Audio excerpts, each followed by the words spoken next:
Torres, Saldaña, y en este caso me corresponde con una gran placidez presentar a don Aníbal Matos. Es el director apoderado para España del Círculo Europeo de Antiguos Deportados e Internados de los Testigos de Jehová y es responsable de la sección de información pública y portavoz desde 1980. Permítame que lo vaya leyendo para evitar que se me trastoque algún dato y prefiero que sea exacto y preciso lo que les exponga de él, puesto que es muy interesante. En este caso es licenciado en Humanidades, con especialización en Bellas Artes en la Universidad de Río Piedras, en Puerto Rico. Y está en España desde 1964, que llegó con la finalidad de realizar una labor misionera en la clandestinidad. Asimismo, en 1970 se graduó en la Escuela Bíblica de Galat, en Nueva York. En esta escuela, los testigos de Jehová dan la formación a aquellos miembros que se ofrecen para la labor misional a escala internacional. Y en este caso, pues no robo más tiempo al ponente y le cedo la palabra. Muchas gracias. Muchas gracias. Soy el último ponente de temas o de contenido religioso. Después de haber escuchado tan buenas intervenciones como las que hemos escuchado a lo largo de este día, espero estar mínimamente a la altura de mis antecesores. Pero quería empezar agradeciendo y felicitando desde aquí al Colegio Oficial de Psicólogos y a su grupo o grupos de trabajo, urgencias, emergencias y catástrofes, así como también a la Fundación Pluralismo y Convivencia, por el inconmensurable esfuerzo que han realizado y realizan al objeto de hacer que el proceso de la enfermedad y la cercanía de la muerte sean mínimamente soportables. Comprender la intensidad de la angustia ajena en momentos como esos constituye, como no, un modelo de empatía que todos hacemos bien en imitar y trasladar a otros ámbitos de la vida que también pueden convertirse en espacios de vida angustiosos. Para comenzar, me gustaría hacerlo recordando aquí unas palabras de Miguel Hernández en su poemario Viento del Pueblo. Él decía: aquí estoy para vivir mientras el alma me suene, y aquí estoy para morir cuando la hora me llegue. Varios tragos es la vida y un solo trago la muerte. El hecho de la muerte ha sido asimilado por unos y por otros de muy diversas maneras. Lo cierto es que la vida es efímera y la muerte un solo trago. Y añadiríamos aquí, por lo general, un trago amargo, un mal trago. ¿Cómo ve el testigo de Jehová este hecho tan común e inevitablemente triste? ¿Cómo lo ve en tanto que doliente? ¿Cómo lo percibe el enfermo terminal, el moribundo? ¿Qué actitudes adoptan ambos? En primer lugar, al abordar un tema como este, tal y como lo entendemos los testigos de Jehová, parecería propio que definiéramos el contexto religioso doctrinal, sobre todo en relación con la vida y la muerte. ¿Qué doctrinas bíblicas le sirven de referencia tanto al doliente como al moribundo frente al hecho de la muerte? El doliente se siente atenazado por la inminente pérdida de un ser querido, lo que inevitablemente implica un fuerte desgarro emocional y la sensación de no haber hecho por él todo lo que hubiese deseado hacer. El moribundo se enfrenta a la certeza de la muerte, por lo general no deseada, a la separación de sus seres queridos, lo cual conlleva una medida de dolor anímico que se suma a las dolencias físicas propias de su estado y a la incertidumbre respecto al inmediato bienestar material o emocional de aquellos que deja. ¿Cómo influyen las doctrinas bíblicas que han aprendido los testigos de Jehová y su entendimiento de las mismas? Comentemos primero cuál es el punto de vista bíblico sobre la vida tal y como la entienden los testigos de Jehová al respecto. Señalamos 4 ideas. La primera: la vida es un don de Dios. Como tal don, el testigo ve la vida con agradecimiento y profundo respeto hacia su dador, a quien considera creador. Un segundo aspecto, según la Biblia, Dios no puso en la criatura humana un alma o ser espíritu inmortal, sino que la unión del cuerpo material con el espíritu o fuerza de vida impersonal llegó a ser un alma viviente. Una cosa sin la otra no es un alma. Una tercera idea. La humanidad fue creada para vivir eternamente en la Tierra. La Tierra no es tan solo un lugar de paso en la transición del hombre hacia otro destino, sino el lugar donde Dios se propuso que la humanidad viviese eternamente. Y por último, como una cuarta idea, el pecado original. El pecado original puso en marcha un proceso de deterioro y muerte que continúa hasta el día de hoy. No obstante, el propósito original de Dios no ha cambiado. Su propósito de que la humanidad y la tierra sean restauradas conforme a su voluntad sigue en pie. ¿Cómo será posible? Básicamente, de una manera muy sencilla, para no entrar en muchos detalles de contenido doctrinal, gracias al sacrificio redentor de Cristo. ¿Cuál es el punto de vista bíblico sobre la muerte que sostienen los testigos de Jehová?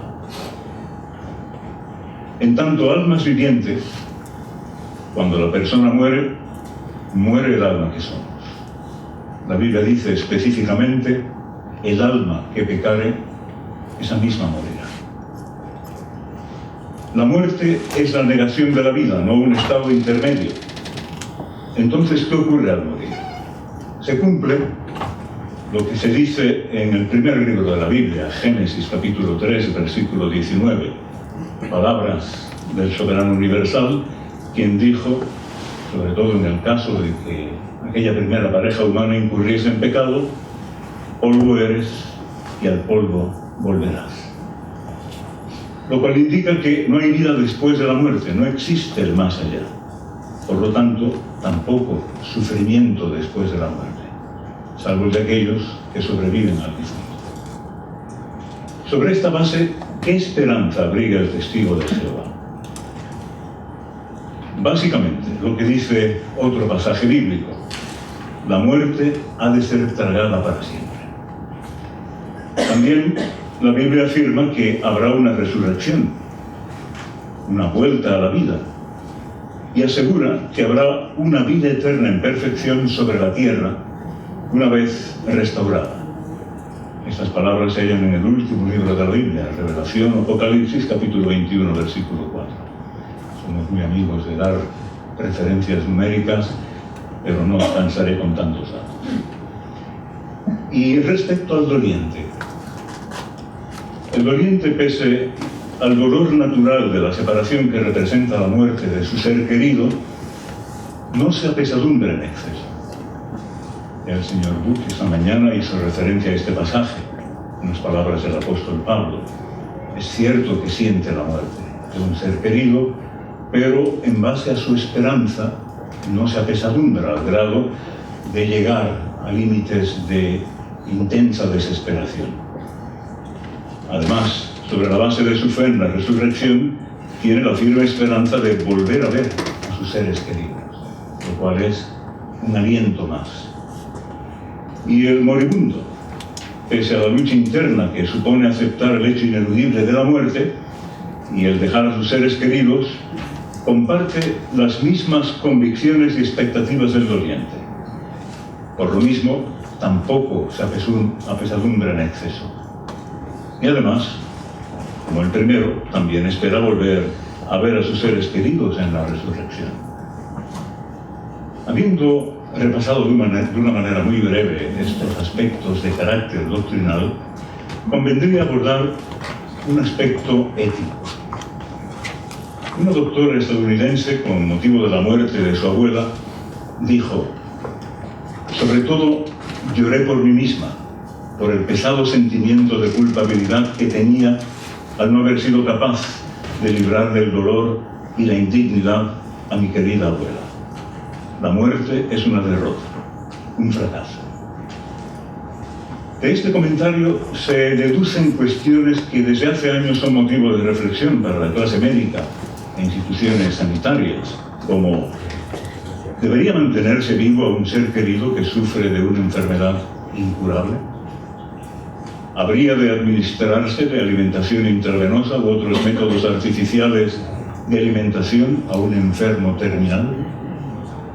Cuando el estado del enfermo es claramente irreversible, ¿debería gastarse la familia todos los medios económicos a fin de sufragar un tratamiento más avanzado que quizá implique trasladar al enfermo a un centro médico lejano? Casi todo el mundo reconoce que frente a estas difíciles decisiones es ante todo necesario tomar en cuenta la voluntad del paciente. No obstante, lo que por lo general dificulta el problema es que el paciente está inconsciente o incapacitado para tomar decisiones personales y bien informadas. ¿Qué posibilidades hay? Señalemos al menos tres. Primero, los cuidados paliativos. Segundo, el testamento vital, al que mi antecesor ha hecho referencia. Y la eutanasia pasiva. Hablemos del primero, cuidados paliativos. Bien sabemos lo que esto significa. Estos cuidados tienen por objeto lograr el bienestar global del paciente terminal y paliar en lo posible sus dolores, preferiblemente en la propia casa del paciente. El testamento vital. El propósito de este documento es permitir que la persona especifique con antelación y en previsión de una enfermedad terminal y la pérdida de conciencia, qué tratamiento desearía recibir. Un documento de esta naturaleza incluso puede especificar qué clase de tratamiento quiere o no quiere la persona que se le aplique en una situación terminal. Y respecto a la eutanasia pasiva, está directamente vinculada al testamento vital, opción sobre la que ya habrá decidido el enfermo terminal cuando se ha determinado claramente que su situación es irreversible. O en caso de haber perdido la conciencia, sus más allegados podrían optar por dejar morir al enfermo sin iniciar o continuar algún tratamiento extraordinario, que solo serviría para impedir la muerte por un periodo breve. ¿Qué tipo de tratamiento o de asistencia escogería el testigo de Jehová?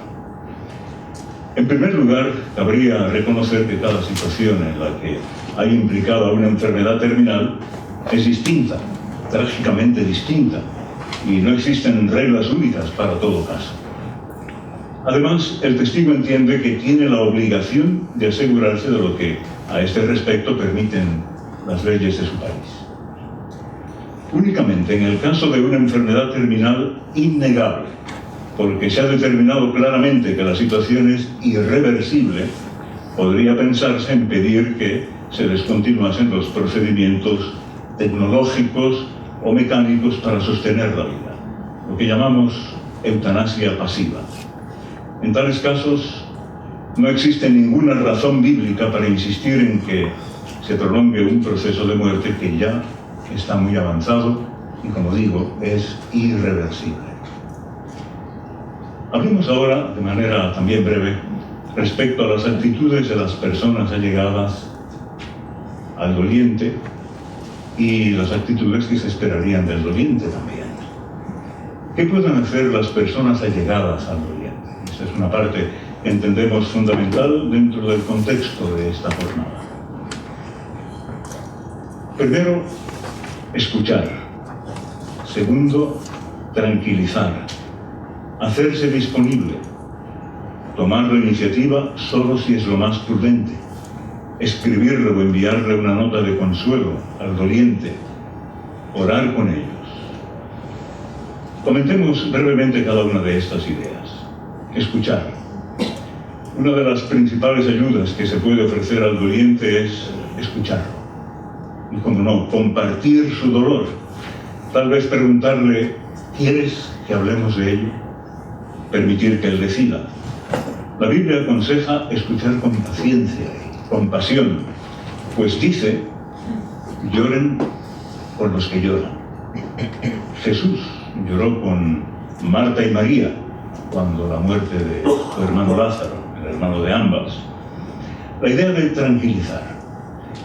Al principio el doliente tal vez se sienta culpable y piense que quizás pudo haber hecho más de lo que entiende haber hecho. Conviene recordarle que muy probablemente hizo todo cuanto le fue posible hacer, o mencionarle cualquier otra cosa cierta y provechosa que el doliente hizo por su ser querido en vida. Tranquilizarlo, indicándole que lo que siente es normal. Por otra parte, ha de ser o hemos de ser comprensivos y compasivos.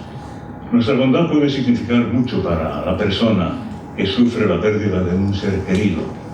La Biblia dice a este respecto unas palabras muy bonitas, por cierto. Como manzanas de oro en entalladuras de plata, es una palabra hablada al tiempo apropiado. Y tenemos, por experiencia, la confirmación de esta afirmación bíblica. Cuando alguien nos ha dicho en el momento oportuno, con el tono adecuado, con el afecto, la compasión y la comprensión necesarias, unas breves palabras ya. Nos hemos sentido aliviados, es como una caricia para el alma. La idea de hacernos disponibles, no solo durante los primeros días, cuando están presentes muchos amigos y familiares, sino meses después, si es necesario, cuando los demás han vuelto a sus actividades cotidianas. El periodo de duelo varía mucho de una persona a otra. Tal vez convenga hablar en el momento oportuno de las buenas cualidades del fallecido, contar algunas anécdotas constructivas que uno recuerde del difunto, no tener miedo a mencionar su nombre, a veces esto sucede, no comportarnos como si la persona fallecida nunca hubiera existido. Ha existido y ha dejado un hueco difícil de rellenar. La otra idea, tomar la iniciativa solo si es lo más prudente. Algunos dolientes se las arreglan mejor que otros, esa es una verdad. Así que dependiendo de las circunstancias hay que tomar medidas prácticas para ayudarlos. Si es obvio que la persona necesita ayuda, se ha de tomar la iniciativa en cosas como, por ejemplo, prepararle la comida, ayudarle a limpiar o atender a algún que otro recado. Claro, si la persona quiere estar sola, debemos respetar su deseo. Escribirle o enviarle una nota de consuelo. Con frecuencia se pasa por alto el valor de una carta de pésame o una bonita tarjeta de condolencia. ¿Cuál es el valor de hacerlo?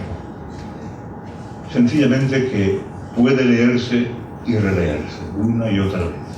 Hay quienes azuelan por el contenido de esa nota, por las palabras tan cálidas que en un momento tan duro de su vida le supusieron alivio, confort. No tiene que ser una carta larga, pero sí debe revelar nuestros sentimientos compasivos, obviamente sin caer en el sermón. El sencillo mensaje de estamos aquí para ayudarte. Tan solo eso puede refrescar el alma del doliente. Y se ha comentado también esta mañana, orar con ellos. Obviamente hablamos de quienes son creyentes. No subestimar el valor de orar con los compañeros cristianos afligidos y a favor de ellos. La Biblia dice, el ruego del hombre justo tiene mucho vigor. Por ejemplo, oírnos orar por ellos ayuda a los dolientes a vencer posibles sentimientos negativos, como el sentimiento de culpa. ¿Qué no hacer? Hemos hablado de cosas que sí podemos hacer. ¿Y qué no hacer? Proverbios 12:18, he caído de nuevo en las referencias numéricas, advierte. Existe el que habla irreflexivamente, como con las estocadas de una espada. Pero la lengua de los sabios es una curación. Palabras muy bonitas, pero además verídicas. A veces sin darnos cuenta actuamos sin tacto. Tal vez digamos, sé cómo te sientes, pero ¿de verdad lo sabemos? ¿Hemos pasado exactamente por la misma pérdida? Puede que sí, pero si fuese que no, obviamente no es la frase oportuna. Más bien, debemos reconocer que está pasando por una situación singular para ella. Además, recordemos, no todo el mundo reacciona igual ante aquello que decimos. Tal vez nosotros no reaccionamos exactamente igual que el doliente. Por eso hemos de ser cautos en lo que decimos como palabras de consuelo. Comentemos brevemente ahora la propia actitud del doliente, el que sufre la pena. En Macbeth, William Shakespeare escribió: dad palabras al dolor.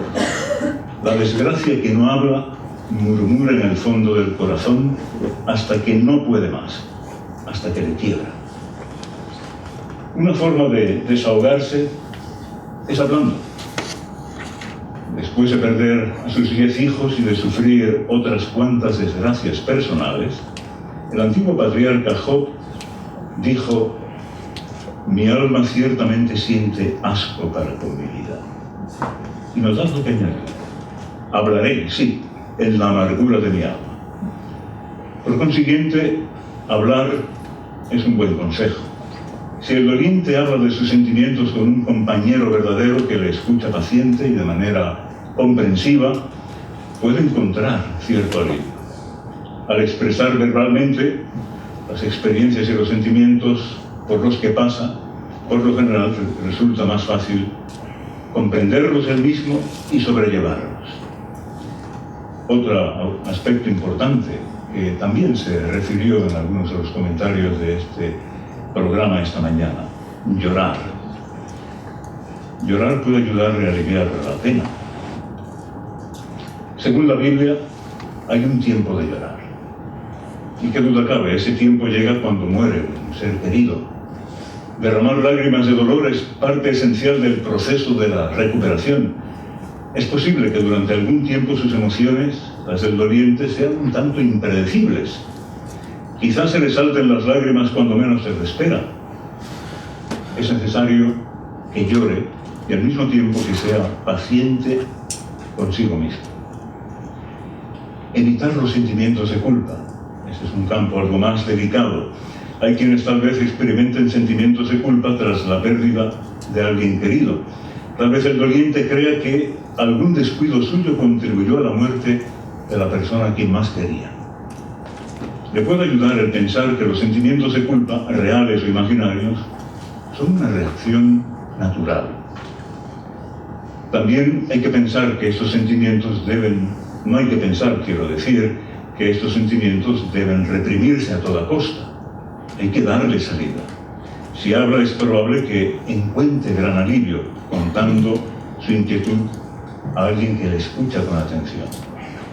No obstante, debe comprender que por mucho que amemos a una persona, no podemos controlar su vida ni evitar que el tiempo y el suceso imprevisto le acaezcan. También es una expresión bíblica. Tal vez el doliente diga: pero quisiera haber dicho y hecho tantas cosas. Es posible, uno se deja muchas cosas en el tintero. Sin embargo, ¿quién puede decir que haya sido un padre, madre o hijo perfecto? La Biblia nos recuerda: todos tropezamos muchas veces. Si alguno no tropieza en palabra, este es varón perfecto. Nadie es perfecto. Pensar continuamente en todo lo que hubiéramos querido hacer no cambiará la situación y hasta puede retardar la recuperación del doliente. Entender los impulsos de ira. También se hizo referencia a esta idea. Quizá esté molesto por los médicos, las enfermeras, sus amigos o incluso hasta con el fallecido. Esa es otra reacción frecuente. Comprenderlo puede beneficiarle. Un escritor dijo: solo cuando se toma conciencia de la ira sin dejarse llevar por ella, es posible librarse de sus efectos nocivos. No hay necesidad de que se culpe a los demás de su ira y de su frustración, de modo que el doliente debe tratar de comunicar sus sentimientos, pero nunca, naturalmente, en tono hostil, o si lo hiciera, quien lo escucha debe ser comprensivo y entender que es parte de un proceso, como parte de su sufrimiento. Algunos consejos prácticos para el doliente. No sé cómo vamos de tiempo. Perfecto. Muy bien. Pues rozando la reflexión. Muy bien.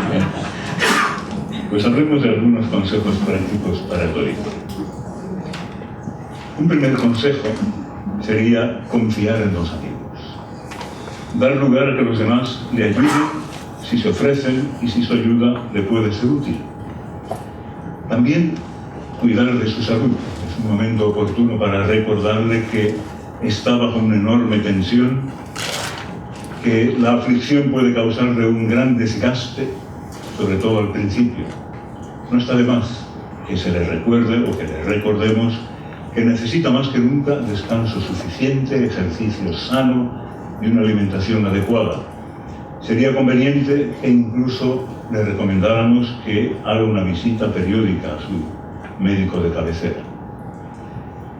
Otra idea, aplazar las decisiones importantes. Ese es un consejo igualmente práctico para el doliente. Es preferible no tomar decisiones como vender la casa o cambiar de trabajo hasta que se pueda pensar con mayor claridad, hasta que los ánimos estén mucho más serenos.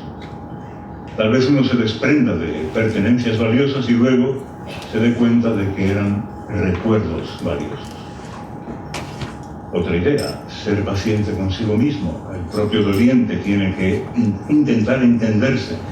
Un estudio científico describió el proceso de la aflicción de la siguiente forma. Dijo, los dolientes pueden experimentar cambios drásticos y repentinos en su estado emocional. Y el deseo de evitar cualquier recuerdo del difunto puede alternarse con un esfuerzo deliberado por cultivar tales recuerdos durante un tiempo. Las fechas que traen recuerdos del fallecido, por ejemplo, año tras año, fotografías, canciones o incluso olores pueden avivar los sentimientos y las lágrimas. Así es necesario que el doliente aprenda a ser paciente consigo mismo. Ser comprensivo con los demás. También ahí tiene un papel importante el doliente, tratar de ser paciente con otros, comprender que la situación es embarazosa para ellos. Por no saber qué decir, quizás digan o digamos cosas inoportunas. Llevar esto a un extremo, al grado de sentirse ofendido, no sería lo propio, aunque puede ocurrir. Abstenerse de ingerir medicamentos o alcohol para contrarrestar la pena. Creo que también se hizo referencia a esta idea en el programa de esta mañana. Ese alivio, el que se consigue por el alcohol o determinados medicamentos, sería solo temporal. Medicarse únicamente bajo supervisión médica es la recomendación. A ese respecto, un patólogo comentó: la tragedia tiene que soportarse, sufrirse y finalmente asimilarse. Pero si esto se retrasa indebidamente con medicamentos innecesarios, el proceso se puede prolongar o hasta distorsionar. Otra idea, volver a la actividad diaria cuanto antes le sea posible. Al principio tal vez el doliente tenga que hacer un esfuerzo para ir a trabajar, ir de compras o realizar otras tareas, pero posiblemente descubra que le beneficia seguir su programa habitual de actividad. No temer a que el dolor intenso que siente le desaparezca. Por extraño que parezca, algunos dolientes temen dejar de sentir un pesar profundo, pues creen que eso indicaría que aman menos a su ser querido que ha muerto. Pero no es así. La desaparición del dolor da paso a recuerdos valiosos que sin duda conservará el doliente por tiempo, mientras viva. Y finalmente, no inquietarse en exceso. Es fácil decirlo. Puede que el doliente se pregunte: ¿y ahora qué va a ser de mí? La Biblia aconseja que no nos preocupemos en demasía por el día siguiente. Palabras de Jesús: no os preocupéis el mañana. Cada día tiene bastante con su propia inquietud. Así hay consejos que podemos ofrecer al doliente con el fin de ayudarle a aliviar su pena. Con todo, envejecer y morir son hoy una dimensión humana inevitable. y el sufrimiento que esta dolorosa experiencia comporta también. ¿Es esta nuestra única e ineludible expectativa? Nosotros, testigos de Jehová, creemos que no, pues la Biblia asegura en unas palabras a las que antes hice referencia, tan solo al libro bíblico donde se encuentran y el pasaje dentro de ese capítulo, Apocalipsis 21, versículos 4 y 5. Ahí en ese pasaje dice: Dios limpiará toda lágrima de sus ojos, y la muerte no será más, ni existirá ya más lamento, ni clamor, ni dolor. Las cosas anteriores, hoy comunes, han pasado. Y aparece esa afirmación inmediatamente después de estas palabras esperanzadoras, que dicen: mira, voy a hacer nuevas todas las cosas. Escribe, porque estas palabras son fieles y verdaderas. Pues muchas gracias por vuestra atención. Esto es más o menos lo que...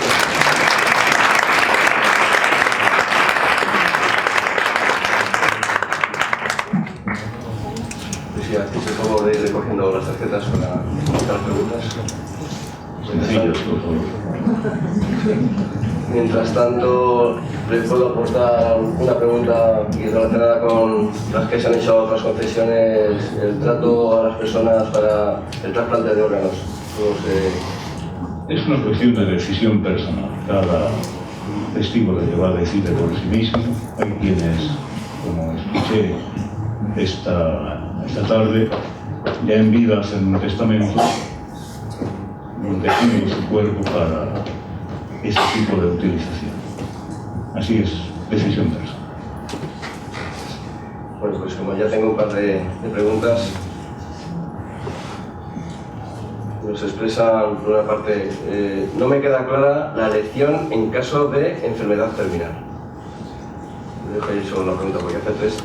No sé que respondiendo una a una. Sí, en el caso de enfermedad terminal, cuando hay la certeza de que es una enfermedad irreversible, los testigos de Jehová reconocen que se puede optar a la eutanasia pasiva.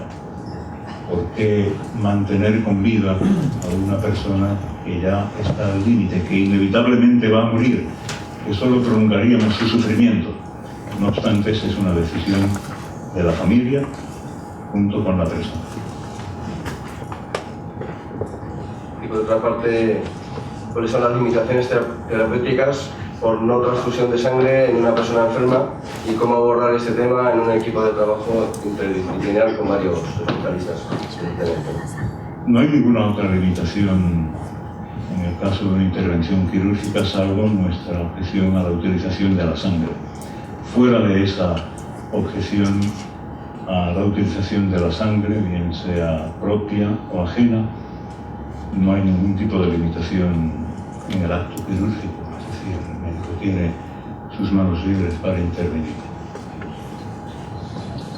Y en este caso, puedes aclarar respecto a sus palabras, nos piden, puesto que no ha quedado claro si los testigos de Jehová creen en la resucitación.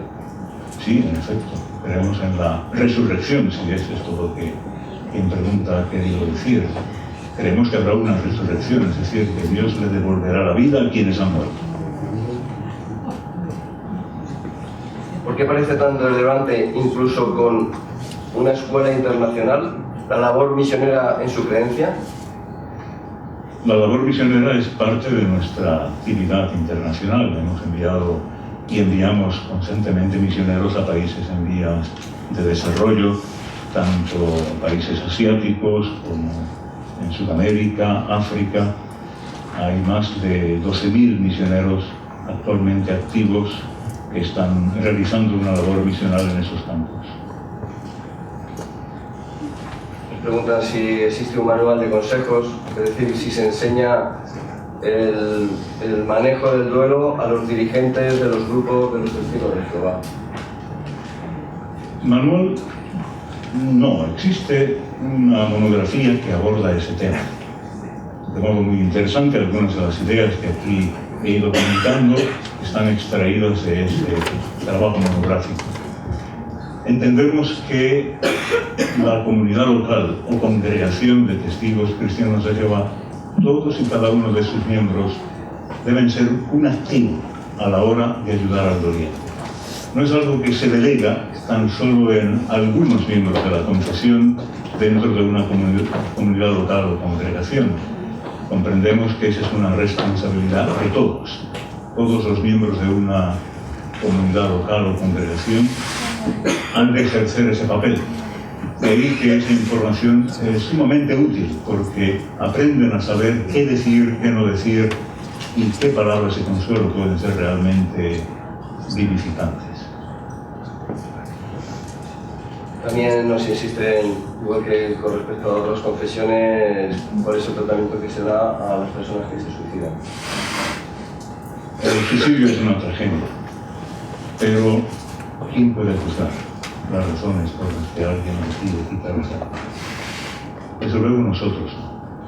Si una persona se suicidara siendo miembro de la confesión, le trataremos con la normalidad que debe tratarse, porque ¿quién puede erigirse en juez? Evidentemente se ha producido un trastorno en su enfoque de la vida y los valores que por algún tiempo ha defendido. ¿Cómo? ¿En qué momento? ¿Qué le llevó a esa decisión? No somos jueces. Tenemos que aceptarle como una persona que ha formado parte de la confesión y el tratamiento sería básicamente Asimismo, también parece ser que en el auditorio no ha quedado claro, con sus palabras, que por una parte ha expresado que no hay vida tras la muerte y al mismo tiempo se cree en la resurrección. Si podría explicarnos un poquito más en detalle. Sí, no quiero convertir esto en un asunto de carácter doctrinal, porque tal vez no sea el momento oportuno para ello. Pero explicaba que la Biblia dice que cuando una persona muere, vuelve al polvo de donde fue tomada. La Biblia explica que somos alma, no que tenemos, sino que somos. El cuerpo formado de los elementos que Dios toma de la tierra con el aliento de vida que insufla en él, convierten a esa persona en un alma viviente. Por eso la Biblia habla de la muerte del alma, la persona. Pero también habla de que Dios mantiene en su recuerdo a la persona que muere. Y en su momento, al tiempo de la resurrección, que es un día futuro por venir, Dios levantará a todos aquellos que han muerto. E incluso dice Jesús, y dice el propio apóstol Pablo, que la resurrección será en beneficio de justos o de injustos. ¿Qué injustos son estos que menciona Pablo? No personas que de una manera deliberada han incurrido en comportamientos nocivos, agresivos contra sus semejantes, sino personas que aún por no haber conocido lo que la Biblia enseña, están sin juicio de vida. Así esas personas también podrán volver a la vida. Obviamente la resurrección es un milagro, no estamos hablando de algo que pueda explicarse de manera física, pero Dios devuelve la vida recreando un cuerpo para la persona que ha muerto y devolviéndole las características que singularizaron su personalidad. No sé si esto lo explica, pero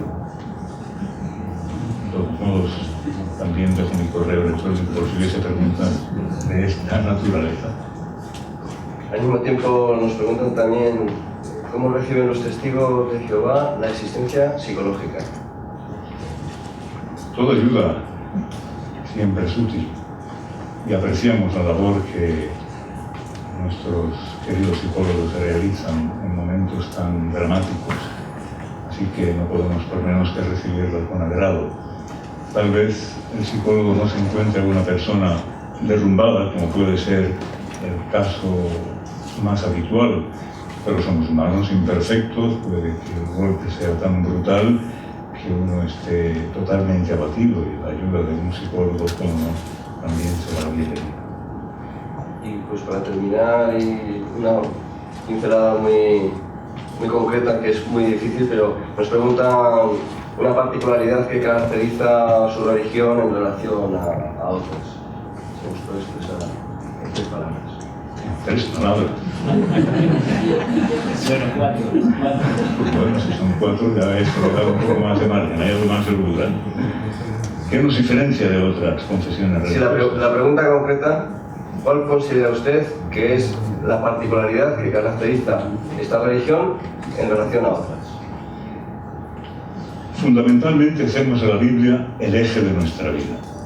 Pero eso es algo que también el señor esta mañana comentó con relación a las iglesias evangélicas.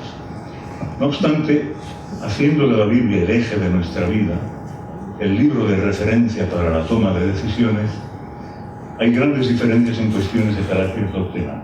Una de ellas la hemos comentado aquí. No creemos en un alma inmortal. No creemos en un lugar de tormento eterno. Tampoco creemos en algunas doctrinas que son comunes en el ámbito de confesiones de fundamento cristiano. Pero esas diferencias hay que establecerlas con la Biblia en la mano y utilizando las referencias que demuestran el fundamento de una determinada doctrina. Muchísimas gracias. Pues